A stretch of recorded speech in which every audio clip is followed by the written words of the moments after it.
Hello everyone, and welcome back to our ongoing lore discussion. I was planning on doing a full story summary for the ReZero collab, but since most people seem to be shying away from that particular side story, I figured it would be best to move on to episode 3, chapter 9 instead, judging from the sheer amount of excitement for this chapter. Oh boy, does a lot happen in this chapter, and most of it is jumping around from one place to another, so sit tight and set up some wyvern runs because we're in for a bumpy ride.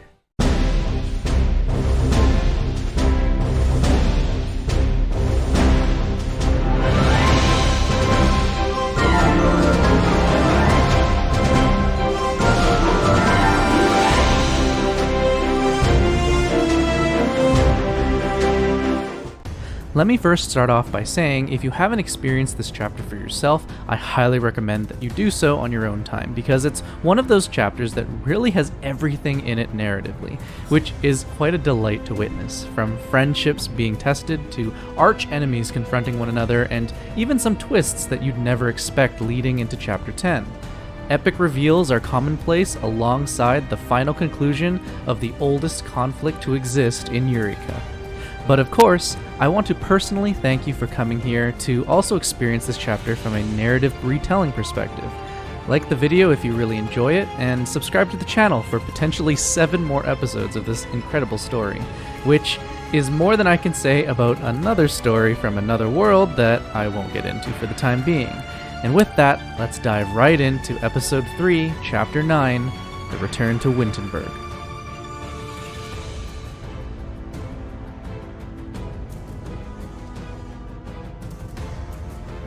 We last left off with our heroes at the Wizard Spire, planning their next move as they try to predict what Illyanav, Ervalin, and Flan will do.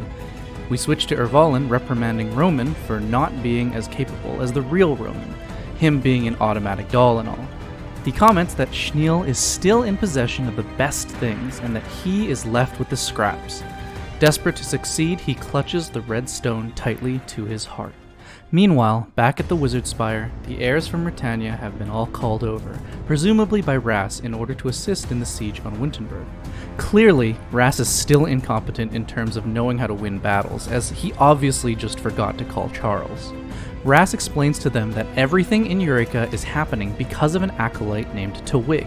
Thank you, Smilegate, for finally confirming this, and also changing Kazran's dialogue to Blood Queen instead of Blood King. I'm almost certain now that if Twig is not dealt with in Chapter 10, that she'll somehow be connected to the vampires in Episode 4, but I guess we'll have to wait and see. Ras concludes that after her fight with Kazran, Twig was scattered throughout the land, even outside of Britannia, and has been orchestrating events in Eureka for some purpose. Isn't the motivation for all the acolytes to just cause chaos in the world? Ras, you've been fighting these guys for how long, and you still haven't figured this out? They decide to split into 2 groups, where one will move on to Policia and gather intelligence, while the other group engages with Wintenberg. Mercedes, Edda, and Yuna, led by Roman, set off to Policia while everyone else packs their bags for the long hike through the lone tundra. In Wintenberg, Ervalin and Flan are metaphorically playing 4D chess with each other, trying to figure out each other's plans. Flan mentions that Policia is in possession of a machine that can use the Redstone's power without any drawbacks, and while Ervalin wonders why they haven't used this machine yet, Flan conveniently says that it's on a need-to-know basis. As our heroes travel through the lone tundra, the dragon forces, led by Mortalix, Mort's right-hand man Lucius, Valencia, and Ragnar are keeping an eye on them. Be honest, did anyone else have a completely different image of what Lucius looked like? Mort wonders if this is when he will finally have his fated battle with the heir of the Covenant.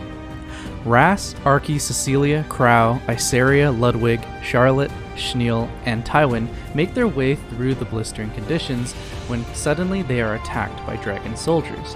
Crow easily dispatches one of them, as Ludwig reprimands him for killing when they don't really need to do so, they just need to subdue their enemies. Almost coincidentally, border guards from Wintenberg begin raining down arrows on both parties at the same time. After they clean up the area, Iseria wonders how they were being tracked so easily. She instructs Ras to go on ahead and face the great Mortalix, and the others agree that they will be able to take care of Wintenberg. Ras reluctantly agrees, still not wanting to leave his friends behind. The remaining forces split up, with Crow and Ludwig dealing with the dragons, while the rest fight the Dragon Knights. Many of the Wintenberg soldiers are confused when they spot Cecilia on the battle, but their commanding officers quickly shoot down any hope by charging her as a traitor to their people.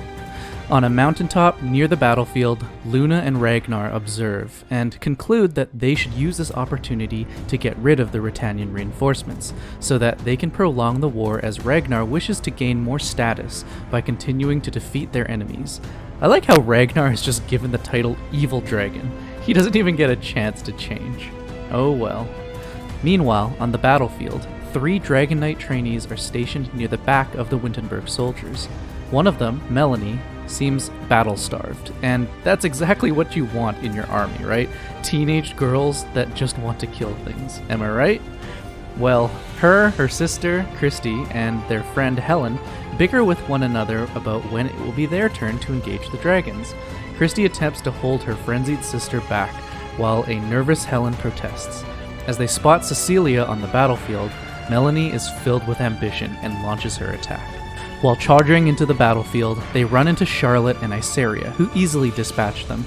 However, they are able to sneak up on Charlotte. Just in time, Euphine arrives to protect her friend, as the Dragon Knights conclude that Cecilia has joined forces with a dragon. Euphine laughs innocently, telling them that they haven't joined the dragons, just her. You have to just love Euphine's innocence and how she interprets things. Whoever's writing her dialogue is spot on. Elsewhere, Tywin informs King Schneel that Flan from Policia has requested a meeting with him. Yeah, at this point, I don't think I can trust anything Flan has to say. And neither should you, Schneel.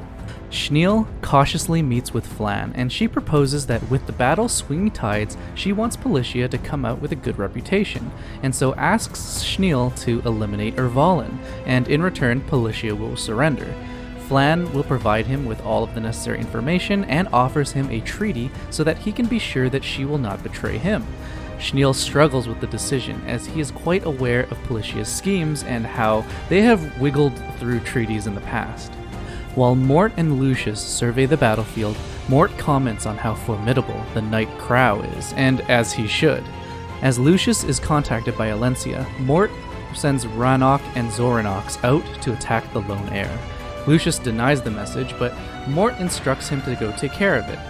Lucius protests that he is needed to mitigate their casualties, to which a cold Mort utters that he is only using his soldiers merely to buy himself time to face Ras. Wow, what a dick. How much more can we hate this guy? Lucius, immediately troubled by this, retorts that sacrificing their soldiers is folly, but is sent away by Mort. Lucius begins to contemplate if he should have tried harder to persuade his dragon folk to not summon him back. Lucius meets with Alencia, who introduces him to Ras, whom he immediately recognizes. He tests Ras for any cracks in his resolve, to which Ras explains how he is fighting for what is right, and that he chooses mercy and compassion because of how his experiences have shaped him. I won't lie, I can see from Lucius's point how he could be reluctant about Ras considering his track record. Alencia recalls her time with Senya and proclaims that she can no longer be complacent and stand aside as others fight and die for what they believe in. Lucius, finally convinced, says that Mort has one weak point. Back on the battlefield, Cecilia is informed that Schneel has struck a deal with Flan to betray Ervalin, and that he has gone to do the deed himself. Iseria shows concern that this is a trap and tells Cecilia to go and investigate the truth, while she takes over command with Euphine and Charlotte as support. Ragnar, watching from above, spots Cecilia break off from the group and sees a perfect opportunity to strike, but suddenly he is halted by Lucius. Cecilia is intercepted by Rose and, I'm probably going to mispronounce this, Nemunas, who question her loyalties. Cecilia explains that she is not running away, and that everyone else is running away from the truth. Rose pointedly asks if this is because of Luna, and Cecilia says that by trying to understand Luna rather than simply hating her, she had gained a new perspective on the war, and she knew what she needed to do. She had come to the conclusion that Wintenberg was a city of hate, and that this hate would eventually consume them, just like it was doing to Ilyanev. She wishes to see all people live happy lives, not dominated by past revenge. Rose, satisfied with her answer, explains to her how Flan's true goal is to get Schneel to eliminate both Ilyanev and Ervolin and position Politia as the dominant force on Eureka. She shows Cecilia a shortcut and bids her farewell. As Nemunus questions Rose's intentions, Rose explains that when she fought Luna, Luna could have killed her, but intentionally missed her vitals, even though she never misses. Ras finally meets with Mortalix for their showdown, and as sword clashes with spear, Ras appears to have the upper hand before Mort unleashes slightly more of his concealed power. It is clear that while they fought, Mort was simply biding his time. With victory in hand, Mort taunts Ras by showing him mercy, so that they can continue their fight another time, as he is still the embodiment of the goddess and possesses the potential to give Mort what he desires most. Ras, unwilling to give up, continues to launch unsuccessful attack after another, to which Mort is perplexed by. As smoke rises, Alencia suddenly appears, aiming for Mort's weak point. She backs off from the explosion, but unfortunately, Mort recovers from within the smoke, curious that Alencia had targeted his weak point, his wrath. Alencia grits her teeth in failure, as Mort realizes that only Lucius could have given them this information, and commends them for such a tactic, but now that it has missed, they cannot use it again. Alencia re-engages as Ras takes a breather, but is easily subdued to where she is incapacitated. Mort turns his gaze towards Ras, who struggles to a stand. Jeering him to give up, Ras responds with a stern no. Recalling the information from Lucius, it is revealed that Mort's true weakness are the countless tiny insignificant scratches he has accumulated and suffered throughout his long life. I'm going to butt in here and say that I believe that Lucius is not referring to physical scratches, as it would seem, but the psychological toll of killing. Let me explain, and then you can decide for yourself if you like my interpretation of this scene. Ras picks up his sword with renewed resolve as he proclaims that he has a promise to keep. Equipping the pendant of energy that Ras had received from Mort himself, stored within it the spirits of all of the lives lost in Eureka from Chapter 4, Ras focuses on infusing that energy within himself. Lucius had explained that Mort had always been the strongest, and no one could push him to his limits. My interpretation here is that Mort has never had to dwell on his actions because he has bested everyone he has encountered. Therefore, he is unaware of the psychological damage that has been inflicted upon him, hence his weakness. Ras then asks Mort if he remembers everyone that he has defeated, and Mort confirms for him that he merely thinks of everyone as insignificant ants trampled under his foot. Mort continues to taunt, but Ras is focused on the pendant in the hopes that it will provide him with an opportunity to strike. As Mort raises his spear for one more engagement, Ras unlocks the power of the pendant, infuses his sword with the energy of all of the people whom Mort has killed, and dashes forward. I think that this cinematic could have been so much more impactful. But don't get me wrong, I really liked how short and concise it was. But let me paint a scene for you if this was a real anime. At the moment that Mort flinches, I believe he saw the images of every life he had ruined, all of their souls, all of their faces, all of their hate, bearing down on him all at once. And this is what caused him to flinch. This is all represented by Mort seeing Senya instead of Ras attacking him, which is still consistent since the dead souls of Eureka all coalesced into the spirit of Senya that Ras met in Chapter 4. Still, I think that the scene would have been much more powerful if we got to see the countless people standing throughout the snowy landscape, with Senya standing triumphantly at the front. Suddenly, Mort was overwhelmed by the weight of countless souls, causing him to flinch, allowing Ras to make the killing blow. So, in the end, all of Mort's opponents did end up killing him, hence the line we see after. The Great One would eventually be defeated by the most insignificant of beings, referring to how even the weakest enemy that Mort had fought had contributed to his demise. Again, This is my interpretation of Lucius's words and how the battle plays out, so let me know if you agree or have another idea in the comments below. Ras impales Mort through his wrath, and his body grows limp as he continues staring into the piercing eyes of Senya and the rest of his sins.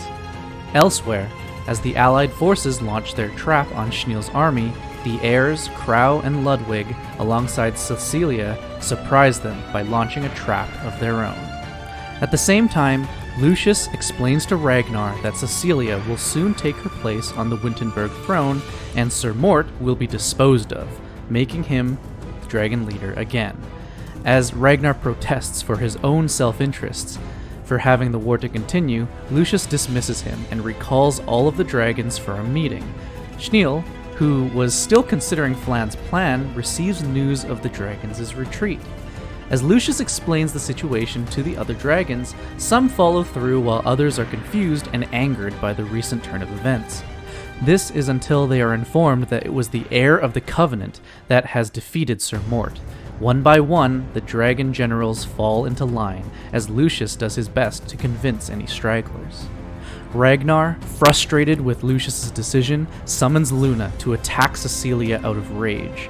As the heirs engage Ilyanev, they inform her that the dragons have retreated, and that the Dragon Knights leaked information about the Allied forces' whereabouts. Incredulous, Ilyanev accuses them of trying to fool her. She argues that this war is not one to be withdrawn from, that the only objective in war is victory, that they must fight until every last dragon is dead, that the dragons must suffer for their transgressions. Meanwhile, Roman and Ervalin suspect Flan's betrayal. He instructs Roman to take Eliza and leave the battlefield. As Roman protests, Ervalin reveals the Red Stone, his final trump card. Ilyanev and the heirs engage as she accuses them of not knowing true suffering, to which they respond with their experiences with the Archdemon. Voices of hate and envy fill Ilyanev's mind as the dragon insignia activates, threatening to destroy everything. As Luna surveys the battlefield, she is forced to make yet another difficult decision. Roman meets with Eliza to make their escape. However, Eliza refuses to leave without Ervalin. Roman explains that Ervalin has suffered greatly in his life, tortured by the fact that there were always others around him that were better than him in every way. Roman tells her that this moment is the first time in Ervalin's life that he has had control over his circumstances, and that he does not seek revenge, but something completely different entirely. Ervalin confronts Schneel, who pleads him to surrender for his own sake, and Ervalin chastises him for how pathetic he is acting. He attacks, forcing Schneel to reluctantly command Tywin into battle. As the fight rages, Tywin notices that Ervalin is using the power of the Red Stone. Schneel pleads him not to indulge in the stone, but Ervalin laughs him off, expressing that his life has been nothing but a continual series of betrayal, hatred, and embarrassment. Even though he hates Schneel and Eliza, who he really hates is himself. He has convinced himself that this is fate, that no decision he could have made would have changed the course of his distorted life.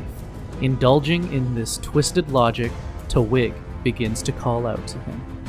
Tywig surfaces, commenting on the eternal cycle of human desire, always leading to human destruction.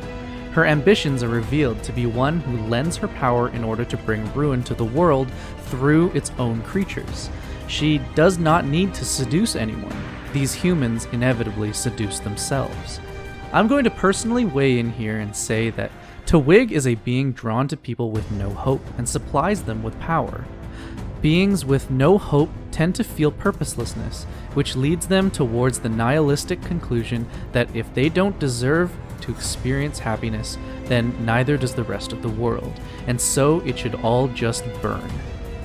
All of the users of her power encounter her during periods of hopelessness. Senya, Edda, Ervalin, and Ilyanev all lost hope, and all came to the conclusion that everything should just be destroyed. Tywin is joined on the battlefield by Iseria after the Dragon Knights are subdued. As Ilyanev struggles to keep her soldiers focused on their grand goal of wiping out all the dragons, Cecilia demands for her to stop. that the concept of eye for an eye will only cause greater ruin to everyone around her. Ilyanev scolds Cecilia on her wishful thinking, proclaiming that it is impossible for them to live in the same world together. After Cecilia makes a direct hit, Ilyanev falls to one knee. At the same time, Ervalin is weakened after his fight with Tywin. Twig continues to contemplate that the flaw in humanity and the fate of the world is the cyclical nature of revenge, each party seeking greater power to right the wrong of the other, even though both parties are wrong to begin with. Twig merely supplies them with this power.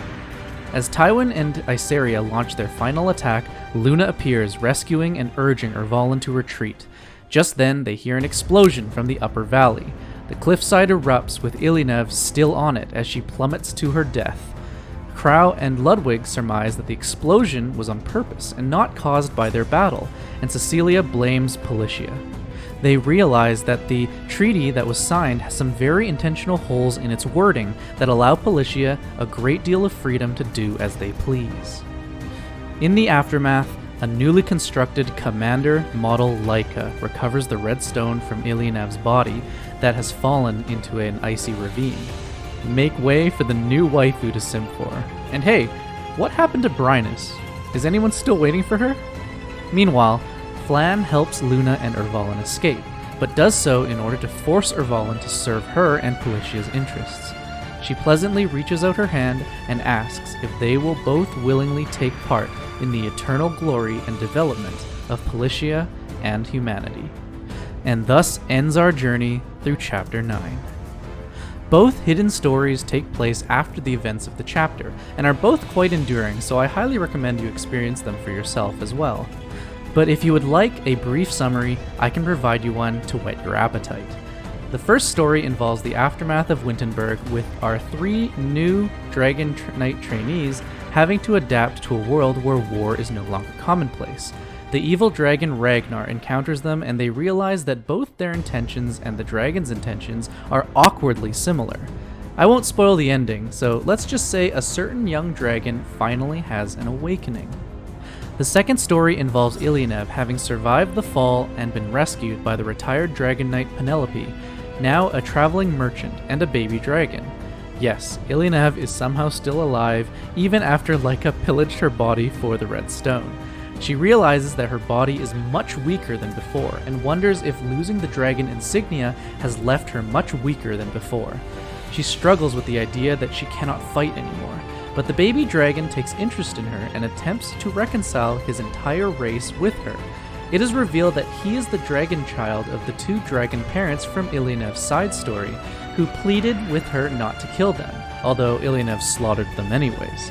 She asks if the dragon hates her, and he responds by leading her to a cliffside where they witness a beautiful sunrise. The baby dragon finally explains that if he chooses to hate her, then he will suffer his entire life, but instead he has chosen to forgive and let go so that he can witness more sunrises like this. He chooses to focus on the beauty of the world, whereas Ilyanev chose to focus on what is ugly and painful.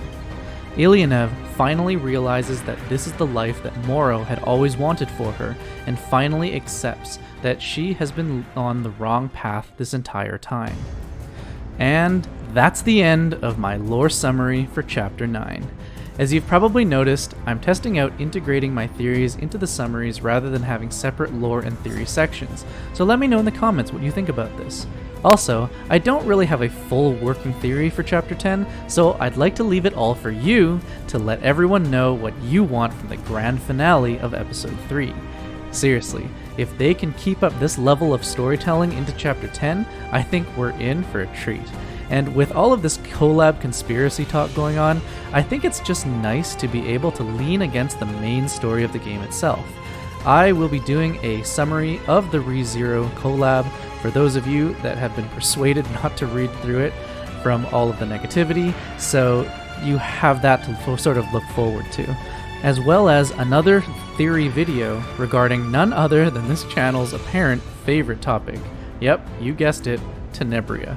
More specifically, what Tenebria's true power actually is, and how we can actually apply it to real life. So definitely subscribe to the channel so that you don't miss out on that. And with that, I'll see you all in the next one. Until then, keep it real.